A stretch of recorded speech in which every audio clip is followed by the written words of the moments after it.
एक मरतबा फिर इमरान खान साहब के आसपास घूम रही हैं।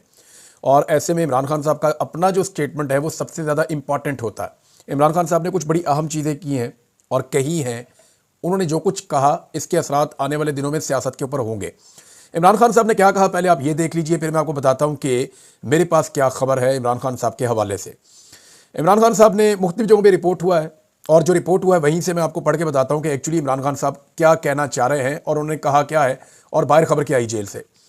इमरान खान साहब ने कहा कि वो अपनी लीडरशिप के रवैये पर हैरान है। वो क़यादत पर अदम एतमाद नहीं कर रहे, लेकिन हैरानी उन्हें ज़रूर है कि बाहर सब खुशी खुशी रह रहे हैं। इमरान खान साहब ने अडयाला जेल में सहाफ़ियों से गैर रस्मी गुफ्तगू की और उसके दौरान उन्होंने कहा कि अखबार में छपी खबरों से ऐसा तासुर मिल रहा है कि बाहर दोस्ताना माहौल चल रहा है। खबरों से पता लग रहा है जैसे कुछ हुआ ही नहीं। मैं अपनी लीडरशिप के रवैये पर हैरान हूँ। मैं क़यादत पर अदम एतमाद नहीं कर रहा, लेकिन हैरानी है कि बाहर सब खुशी खुशी रह रहे हैं। मुझे मालूमात मिली हैं कि बाहर सब गुडी गुडी चल रहा है। इमरान खान ने कहा कि 5 दिसंबर को ATC समात के दौरान कारकुनों ने बताया कि गोलियां चली और लाशें गिरी। मुझे उमर अयूब ने कंफर्म किया। उसका बयान भी है कि हमारे 200 लोग लापता हैं। मैंने पार्टी को बताया है कि जो लोग लापता हैं उनकी तस्वीरें सोशल मीडिया पर डालें।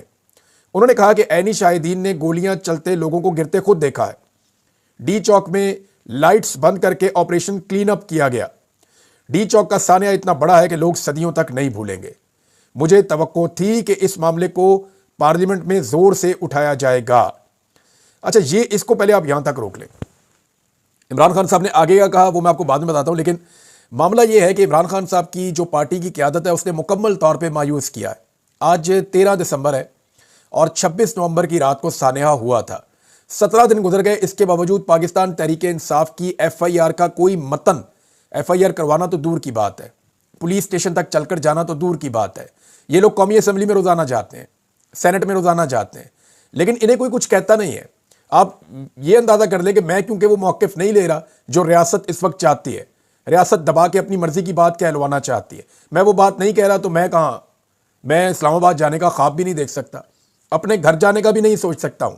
यानी ऐसी खुआरी काट रहा हूं और बहुत सारे और लोग भी काट रहे हैं, उनको परवाह नहीं है, मैं को गिनवा नहीं रहा, लेकिन मैं ये बात कर रहा हूं कि ये लोग फिर कैसे फिर रहे हैं, ये लोग कैसे हर जगह पे जा रहे हैं। कंप्रोमाइज, उन्होंने सिस्टम के साथ कंप्रोमाइज किया है, इसीलिए वो हर जगह पे आज़ादी के साथ घूम फिर रहे हैं। और कंप्रोमाइज अब मैं नहीं कह रहा, इमरान खान साहब खुद कह रहे हैं कि गुडी गुडी चल रहा है। जो खबरें मेरे तक पहुंच रही है उनके मुताबिक तो ऐसा लगता है कुछ हुआ ही नहीं, हालांकि इतना बड़ा सानिया हो गया। इमरान खान साहब ने क्या कुछ कहा था अभी तक जो पार्टी लीडरशिप ने उसके ऊपर अमल दरामद नहीं किया, मैं आपको एक एक करके गिनवा देता हूं। इमरान खान साहब ने कहा था मुकदमा दर्ज करवाना है। अभी तक मुकदमा दर्ज करवाना तो दूर की बात है, किसी जगह पे ये पेश ही नहीं किया गया, कोई मतन सामने नहीं आया, कोई तहरीर सामने नहीं आई, FIR लिखने की जरूरत नहीं की पाकिस्तान तहरीक इंसाफ की क़यादत ने। क्यों नहीं की वो मैं आपको बाद में बताऊंगा, इसके पीछे क्या चल रहा है। इमरान खान साहब ने लापता अफराद के हवाले से जो भी अहकाम दिए अभी तक कोई अमल दरामद नहीं किया गया। और लापता अफराद के हवाले से एक लिस्ट वैसे मार्केट में सर्कुलेट कर रही है और उसको खैबर पख्तूनख्वा से जोड़ा जा रहा है कि उनकी जो खैबर पख्तूनख्वा की क़यादत है या वज़ीर आला हाउस है वहाँ से वो लिस्ट जारी हुई है और उस लिस्ट के अंदर कोई 140 के करीब नाम अभी तक सामने आए हैं खैबर पख्तूनख्वा से, लेकिन किसी का ID कार्ड नहीं है, किसी का एड्रेस और बाकी चीज़ें नहीं है। तो एक मुबहम किस्म की लिस्ट आई है, उसमें मुकम्मल तफसीलात नहीं है। 17 दिन गुजरने के बावजूद लोगों की तस्वीरें अभी तक नहीं आई। इमरान खान साहब ने कहा सोशल मीडिया पर फोटोज़ लगाओ भी जो बंदे लापता हैं, कि बंदा नहीं मिल रहा, जिंदा है मुर्दा क्या हुआ इसके साथ, तो वो भी नहीं किया गया। अभी तक इसके ऊपर किसी किस्म का एक्शन नहीं हुआ, कोई डाटा प्रोवाइड नहीं किया जा रहा, ना खैबर पख्तूनख्वा हुकूमत की जानिब से और ना पाकिस्तान तहरीक इंसाफ की जानिब से। तो ये कंप्रोमाइज है, इमरान खान साहब को इसकी समझ आ रही है। इमरान खान साहब ने कहा कि अब हैरत हो रही है ये जो कुछ भी हो रहा है, और इमरान खान साहब को हैरत होनी ही चाहिए क्योंकि उन्होंने बड़ा एतमाद करके इन लोगों को इलेक्शन में खड़ा किया, इन लोगों को बड़े बड़े ओहदे दिए, इन लोगों को बड़ी बड़ी पोजीशंस दी, इनको खैबर पख्तूनख्वा में हुकूमत बनी तो वहां पे बड़े बड़े ओहदे दिए, लेकिन ये लोग इमरान खान साहब को लगातार मायूस कर रहे हैं। अभी तक ना तो लापता अफराद के हवाले से अदालत से रुजू किया गया, ना तो FIR दर्ज करवाई गई, ना ही CCTV फुटेज को महफूज करने का कोई कदम उठाया गया। ये वो अहम चीज़ें हैं जो पाकिस्तान तहरीक इंसाफ को करनी थी, लेकिन उनकी कंप्रोमाइज्ड क़यादत ने इनमें से कोई काम नहीं किया। बल्कि इमरान खान साहब ने जो मौक़िफ़ अपनाया सिविल नाफरमानी की तहरीक का, और बकौल इमरान खान साहब के उनके पास अब कोई ऑप्शन नहीं है। यानी अलीमा खान साहबा ने कहा कि अब वो क्या करें, दीवार के साथ लगा दिया गया, हर चीज़ छीन ली गई है। इमरान खान साहब ये नहीं करना चाहते, लेकिन जब हुकूमत और सिस्टम मानता ही नहीं है तो उनके पास इसके अलावा चारा कोई नहीं बचा कि वो ओवरसीज पाकिस्तानियों को और पाकिस्तानियों को कहें कि सिविल नाफरमानी तहरीक की तरफ आ जाए। ये चीज़ हुकूमत के ऊपर दबाव तो बहुत डाल रही है, क्योंकि हुकूमत ने पाकिस्तान तहरीक इंसाफ को कहा कि अगर मुज़ाकरात करने हैं तो फिर आप सिविल नाफरमानी की तहरीक की कॉल वापस लें और आए बैठे मुज़ाकरात करते हैं। हुकूमत ट्रक की बत्ती के पीछे लगा के टाइम गेन करना चाहती है। दूसरी जानिब पाकिस्तान तहरीक इंसाफ अगर FIR के लिए एक दरखास्त दे देगी अदालत में, या FIR के लिए दरखास्त पहले पुलिस स्टेशन में फिर अदालत में लेकर जाएगी, तो हुकूमत ये कहेगी जनाब आप हमारे वज़ीर आज़म पे FIR भी करवाना चाहते हैं और हमारे साथ मुज़ाकरात भी करना चाहते हैं। ये दोनों चीज़ें एक साथ नहीं चल सकती। तो ये चलना ऐसे ही है। इमरान खान साहब ने कहा कि आपने जाके सिविल नाफरमानी की तहरीक चलानी है, PTI ने बाहर आके कमेटी बना दी, चलानी है कि नहीं चलानी। इस वक्त इमरान खान साहब को पाकिस्तान तहरीक इंसाफ के अंदर से मुज़ामत का सामना करना पड़ रहा है। पार्टी के ऊपर उनका कंट्रोल, वर्कर के ऊपर तो उनका पूरा कंट्रोल है, लेकिन पार्टी के अंदर जितने लोग हैं उनके ऊपर इमरान खान से ज्यादा कंट्रोल निजाम का है। सिस्टम पार्टी के अंदर मौजूद लोगों को ज्यादा कंट्रोल कर रहा है। मैं आपको भी साबित कर दूंगा, और मैं बहुत सारी ऐसी चीजें जानता हूं, मैं बताऊंगा तो मुसीबत पड़ जाएगी बहुत सारे लोगों को, और बताऊंगा इंशाल्लाह। अब इमरान खान साहब ने कहा हमारे मुतालबात बड़े सीधे हैं, जुडिशल कमीशन बनाएं और लोगों को रिहा करें। उन्होंने कहा कि हमें आखिरी स्टेज पर धकेला गया, हमारे लोगों को अभी तक 9 मई के केसेस में गिरफ्तार किया जा रहा है। मेरे खिलाफ एक केस खत्म होता है तो दूसरा शुरू हो जाता है, इस पर सख्त रद्देमल देना चाहिए। पार्टी को परवाही नहीं होती। इमरान खान साहब के ऊपर 1 2 3 4 5 6 केसेस पे केसेस चल रहे हैं, पार्टी को फिक्र ही नहीं है। हालांकि नवाज शरीफ के ऊपर एक केस हो जाता था ना, या एक पेशी होती थी, तो वो कीमत अदा करनी पड़ती थी पूरे निजाम को उसकी। PMLN इतने जबरदस्त तरीके से नवाज शरीफ के दिफा के अंदर सामने आती थी। लेकिन पाकिस्तान तहरीक इंसाफ में वर्कर इमरान खान के साथ खड़ा है, अवाम की अक्सरियत इमरान खान के साथ खड़ी है। लेकिन इमरान खान साहब की जो लीडरशिप बाहर मौजूद है, जिसको इमरान खान साहब ने खुद चुना, उसको बहुत मेहनत के साथ कंप्रोमाइज करवा दिया गया है, या खामोश करवा दिया गया है, या डिस्क्रेडिट कर दिया गया है, या रूपोश करवा दिया गया है, और जो नहीं है तो बाकी गिरफ्तार करवा दिए गए हैं। तो बड़ी मुश्किलात है इमरान खान साहब के लिए। उन्हें बाहर आना पड़ेगा अपनी पार्टी को कंट्रोल करने के लिए। अगर वो अंदर रहेंगे तो वो कुछ कर नहीं पाएंगे। ये चीजें अब मुझे दिखाई दे रही हैं सिंपल। अच्छा, इसमें इमरान खान साहब ने कहा कि 26वीं तरमीम के जरिए अदलिया को कंट्रोल किया गया, लोग एहतजाज करते हैं तो उन पर गोलियां चलाते हैं, इस मुल्क का वाहिद हल अब इनकलाब ही है। यह भी इमरान खान साहब ने कहा। फिर इमरान खान ने कहा कि 15 दिसंबर को यौम सोग बनाएंगे, अगर मुतालबात ना माने गए तो सिविल नाफरमानी की तहरीक की तरफ जाना पड़ेगा। उन्होंने सिविल नाफरमानी के अलावा हमारे लिए कोई रास्ता नहीं छोड़ा। सिविल नाफरमानी की तहरीक के दौरान तरसीलाते ज़र पाकिस्तान ना भिजवाने की मुहिम तगड़ी होगी। ये इमरान खान साहब का अंदाजा है। इमरान खान साहब ने कहा कि जनरल फैज़ हमीद से मेरी जितनी मुलाकातें हुई वो जनरल बाजवा की इजाज़त से हुई। यानी जनरल बाजवा जब तक आर्मी चीफ थे तब तक ही हो सकती थी ना, उसके बाद तो नहीं। फिर इसका मतलब है इमरान खान साहब ये कह रहे हैं कि जब जनरल बाजवा आर्मी चीफ नहीं रहे तो मैं फिर फैज़ हमीद से कनेक्टेड नहीं था। और मैंने आपको ये खबर पहले दी थी कि इमरान खान साहब का फैज़ हमीद से जो कॉन्टैक्ट था वो तब तक था जब वो प्रोफेशनली काम कर रहे थे, और जब प्रोफेशनली वो बाहर हो गए काम से या उस मैदान से, तो फिर इमरान खान साहब उनके साथ राब्ते में नहीं थे। हत्ता कि एक वक्त ऐसा आया कि इमरान खान साहब ने उनको ब्लॉक भी कर दिया था। मेरे एक सोर्स ने मुझे उस वक्त बताया था, मैंने ये खबर उस वक्त दी भी थी 2022 में मई के महीने में।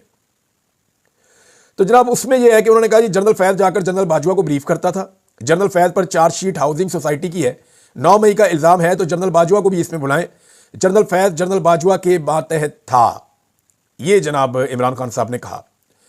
फिर बुशरा बीबी के खिलाफ जो ट्वीट किया गया उस पर इमरान खान साहब ने रद्देमल दिया कि वो गलत है, वो नहीं होना चाहिए। सलमान अहमद साहब को उन्होंने तनकीद का निशाना बनाया कि ये अहमकाना हरकत है जो की गई है, पागलपन है। अब जरा आप इसको थोड़ा सा देखेंगे। इमरान खान साहब कह रहे हैं कि मेरे पास रास्ता कोई नहीं है, मुझे अब तहरीक चलानी पड़ेगी। दूसरा उन्होंने ये कहा कि लोग सदियों तक भी नहीं भूलते, और ये जो कुछ भी है लोग इसको कभी नहीं भूलेंगे जो डी चौक में हुआ। उन्होंने इमरान खान साहब ने जनरल डायर वाले वाक़े का जिक्र करते हुए ये भी कहा कि लोग सदियों तक नहीं भूलते। लेकिन यहाँ पे मामला ज़रा मुख्तलिफ है कि पाकिस्तान तहरीक इंसाफ ने अभी तक इमरान खान साहब के कहने के ऊपर किसी भी चीज़ के ऊपर अमल दरामद नहीं किया। जो चीज़ें भी उन्होंने कहीं उनके ऊपर अमल दरामद नहीं हुआ। दूसरी जो बहुत इंपॉर्टेंट खबर है वो अलीमा खान साहबा के हवाले से है, और इमरान खान साहब की वाइफ ने भी इस खदशे का इजहार किया, बहुत सारे और लोगों ने भी, कि इमरान खान साहब की जान को ख़तरा है और सिस्टम ने पूरा टेस्टर लगा के देख लिया है। मेरा एक सोर्स है, मैं उसको डिस्क्लोज़ नहीं कर सकता, लेकिन उसने मुझे जो खबर दी है वो मैं आपके साथ शेयर कर देता हूँ। और उसने मुझे ये कहा कि इमरान साहब आपको क्या लगता है कि डी चौक में जो कत्लेआम हुआ इसके पीछे वजह क्या है? यानी अगर लोग आ जाते, आकर वहाँ बैठ जाते और एहतजाज करते तो इससे क्या होता? यानी लोग डिस्पर्स हो जाते आहिस्ता आहिस्ता। अली अमीन गंडापुर या बाकी लोग हैं, या पाकिस्तान तहरीक इंसाफ की क़यादत है, जब वो कारकुनों के साथ नहीं बैठेगी तो आहिस्ता आहिस्ता लोग वापस जाना शुरू हो जाएंगे। तो ये उन्होंने कहा कि ये इतना कोई रॉकेट साइंस नहीं है, इसको ज़रा आप समझें थोड़ा सा। मैं आपको कुछ चीज़ें बताना चाहता हूँ, ये बताएं। उन्होंने कहा मामला ये है कि ये चेक किया गया है कि पाकिस्तानी लोगों का और पाकिस्तान तहरीक इंसाफ का रद्द-ए-अमल क्या होगा अगर कोई इंतहाई सूरत हाल हो जाती है। तो इमरान खान साहब की जान खतरे में है। देखें, ये बात इमरान खान साहब अपने मुंह से एक मरतबा नहीं कई मरतबा कह चुके हैं और वो ये भी बता चुके हैं कि अगर उन्हें कुछ हुआ तो कौन जिम्मेदार होगा। दूसरा, इमरान खान साहब ने पाकिस्तानी लोगों से मुखातिब होकर पहले कह दिया था कि अगर मुझे कुछ हुआ तो मुझे आपने इंसाफ दिलवाना है। ये पाकिस्तानियों को इमरान खान ने कहा था, अपनी पार्टी को नहीं कहा था। वो भी जानते हैं कि उनकी पार्टी की क्या कैपेसिटी है। आज उन्होंने मायूसी का इजहार भी किया अपनी पार्टी से। पहले अलीमा खान का स्टेटमेंट ले लें, फिर मैं आपको पूरी बात बताता हूं कि मुझे क्या बताया। उन्होंने कहा जी इमरान खान की जिंदगी को खतरा है, कोई भी वाकया होता है बाद का दहशतगर्दों का नाम लगा दिया जाता है। मैं कंफर्म कर रही हूं कि इमरान खान की सेहत बिल्कुल ठीक है, मेडिकली वो बिल्कुल फिट है, लेकिन उन्हें हार्ट अटैक करवाया जा सकता है, जहर दिया जा सकता है, कुछ भी किया जा सकता है। इमरान खान की जान को खतरा है। उन्होंने बार बार ये बात दोहराई है। यही बात जो है वो इमरान खान साहब की अहलिया ने भी दोहराई है, उन्होंने बार बार ये बात की है। मुराद सईद भी इन खदशात का इजहार कर चुके हैं। कासिम सूरी साहब ने भी यही बात की थी। मैंने उनसे रब्ता करके पूछा, मैंने कहा जी आपको ये क्यों लगता है? उन्होंने कहा जी हमें पता है कि ये सिस्टम इमरान खान को कभी भी एक्सेप्ट नहीं करेगा और एलिमिनेट करने की कोशिश करेगा। और इमरान खान साहब ये बात खुद एक मरतबा नहीं दर्जनों मरतबा कर चुके हैं। तो ये बात तो कंफर्म है कि उनकी जान को खतरा। वापस आ जाए मेरे सोर्स की खबर उसकी तरफ। उन्होंने कहा जी पाकिस्तान तहरीक इंसाफ ने यह साबित कर दिया, उसकी लीडरशिप ने, कि निज़ाम के हम मुकम्मल तौर पे वफादार हैं। ये जो कत्लेआम हुआ डी चौक में, उसमें 3 चीज़ें चेक की गई हैं। नंबर 1 कि इंस्टेंट अवामी रद्दअमल आएगा या नहीं आएगा। नंबर 2, अवामी रद्दअमल आया तो उसको कैसे कुचला जा सकता है, उसे कैसे कंट्रोल किया जा सकता है, मीडिया पे कंट्रोल कैसे होगा, और हर चीज़ को अगर कंट्रोल में रखना है, अदालतों को, मीडिया को, सारी चीज़ों को, तो कैसे कंट्रोल में रखा जाएगा। दूसरा टेस्टर ये भी हो गया, एक अवाम का, एक मीडिया का, अदालतों का और पूरे सिस्टम का। और तीसरा जो इंपॉर्टेंट टेस्ट था वो ये था कि पाकिस्तान तहरीक इंसाफ कितनी वफादारी साबित करती है। तो पाकिस्तान तहरीक इंसाफ की मौजूदा क़यादत ने बहुत वफादारी साबित की है निज़ाम के साथ, क्योंकि इमरान खान ने जो जो उन्हें कहा उन्होंने वो नहीं किया, और निज़ाम ने जो जो उनसे एक्सपेक्ट किया उन्होंने वो सारा कुछ किया। मिसाल के तौर पे इमरान खान साहब ने कहा FIR करवाओ जाके, इन्होंने नहीं करवाई, अभी तक तहरीर तक सामने नहीं आई। मिसाल के तौर पे इमरान खान ने लापता अफराद के हवाले से मामला उठाने को कहा, इन्होंने नहीं उठाया। इमरान खान ने कहा भाई उनकी तस्वीरें लगाओ, रोला डालो, इन्होंने कुछ भी नहीं किया। उनकी बाजियाबी के लिए अदालतों से जाकर रुजू भी नहीं किया। तो ये चेक किया गया। दूसरा, पाकिस्तान तहरीक इंसाफ ने हर वो चीज़ की जो निज़ाम को सूट करती है और हर वो चीज़ नहीं की जो इमरान खान साहब को इस वक्त सूट करती है।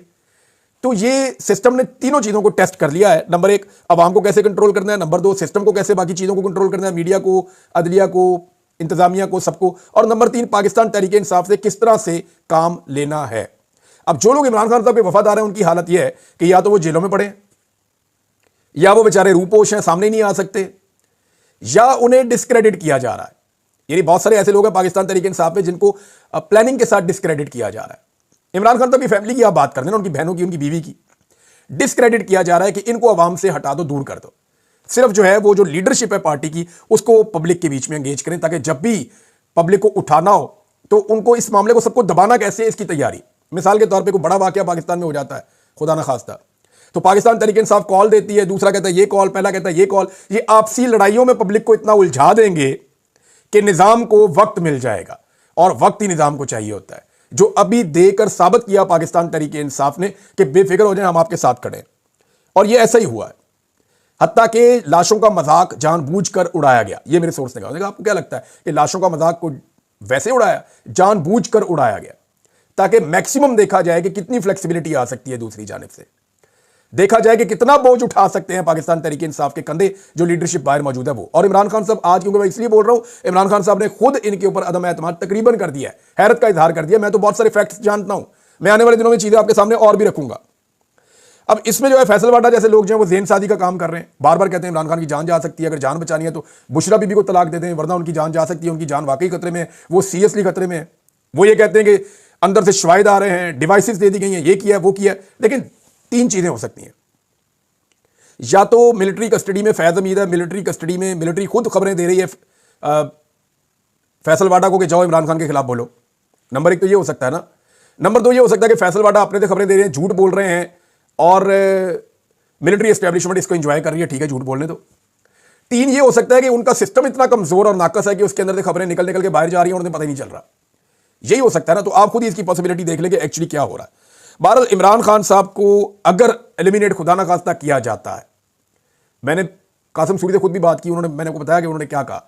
उन्होंने कहा जी वाकई में इमरान खान खतरे में है, और हम ये समझते हैं कि वो खतरे में है, और इसीलिए हमने वो ट्वीट किया था। मैं 10 दफा भी करना पड़ा तो मैं चीज़ें करूंगा। जब भी इमरान खान साहब को पार्टी की नज़रों से ओझल किया जाता है तो हमें फिक्र पड़ जाती है, क्योंकि हम जानते हैं कि ये सिस्टम इमरान खान को कभी बर्दाश्त नहीं करेगा। लेकिन मैं सिस्टम को ना कुछ चीज़ें सिर्फ याद दिलाना चाहता हूँ। और बताना चाहता हूं। अगर उसके दिमाग में ये बात चल रही है सिस्टम में कि इमरान खान को एलिमिनेट करना है या कोई इस तरह का तजर्बा उन्होंने करना है, जिसका खतरा इमरान खान साहब ने खुद कहा कि उन्हें बहुत ज्यादा है, तो ये याद रखिएगा कि आपको कुछ भी दोबारा मिल जाएगा, आपको इमरान खान दोबारा नहीं मिलेगा। जो मर्जी आप कर लें, आपको दोबारा बेशुमार वजीर आजम मिल जाएंगे, बहुत सारे आर्मी चीफ मिल जाएंगे, बहुत सारे डीजीज मिल जाएंगे, बहुत सारे ओहदेदार मिल जाएंगे, बहुत सारे जज मिल जाएंगे, आपको इमरान खान दोबारा नहीं मिलेगा। और शायद ऐसा बंदा आपको मिले भी ना। यानी ये निज़ाम खुद एक वक्त आएगा, ये मातम करेगा और कई दहाइयों तक ये अपने आप को कोसते रहेंगे, अपने गलत फैसलों को कोसते रहेंगे कि ये हमने क्या किया। ये शख्स वो वाहिद लीडर है इस वक्त जो अपने लिए सदा नहीं काट रहा, अपने मुल्क के लिए काट रहा है, क्योंकि इसकी जेब के अंदर पहले दिन से डील की पर्ची पड़ी हुई है और अभी तक पड़ी हुई है। अगर अपने लिए कर रहा होता डील करके बाहर आ जाता। ना इसने अपनी बहन को सियासत करानी है, ना अपनी बीवी को करानी है, ना अपने बच्चों को करवानी है, तो इसका तो कोई इंटरेस्ट भी नहीं है इसके अंदर। तो सिर्फ अपने मुल्क और अपने लोगों के लिए इमरान खान जेल काट रहा है। अगर इक्तदार चाहिए होता तो डील करके बाहर आता, इक्तदार ले लेता, कौन सा मुश्किल काम था भाई। नवाज शरीफ को और जरदारी को इक्तदार दिलवाना बहुत मुश्किल काम है, बहुत मुश्किल काम है, नामुमकिन है जिसको मुमकिन किया हुआ है। इमरान खान अगर डील कर दे तो इक्तदार दिलवाना तो बहुत आसान काम है, पब्लिक खुद इमरान खान को इक्तदार दे देगी। लेकिन वो आदमी पाकिस्तान के लिए और पाकिस्तानियों के लिए खड़ा हुआ, और ये वो आदमी है जो ब्रांड है, इससे पाकिस्तान इस वक्त फायदा उठा सकता है। कैसे? ओवरसीज पाकिस्तानियों या गैर मुल्कियों को पाकिस्तान में सरमाया लाने पर अगर कोई राग़िब कर सकता है ना इस वक्त, तो वो इमरान खान है।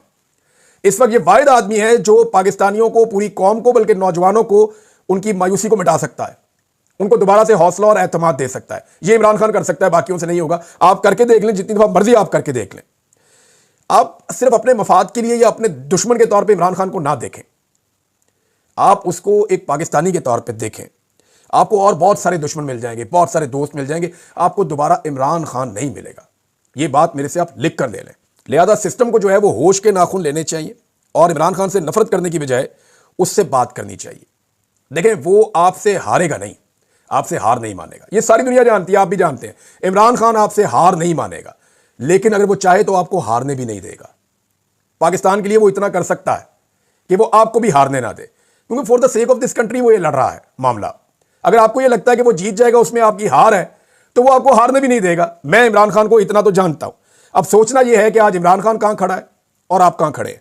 मेरी बातें शायद आपको अभी समझ नहीं आएंगी, हो सकता है कि समझने में आपको बहुत देर हो जाए, लेकिन एक गुजारिश है कि इसके ऊपर सोचिएगा जरूर।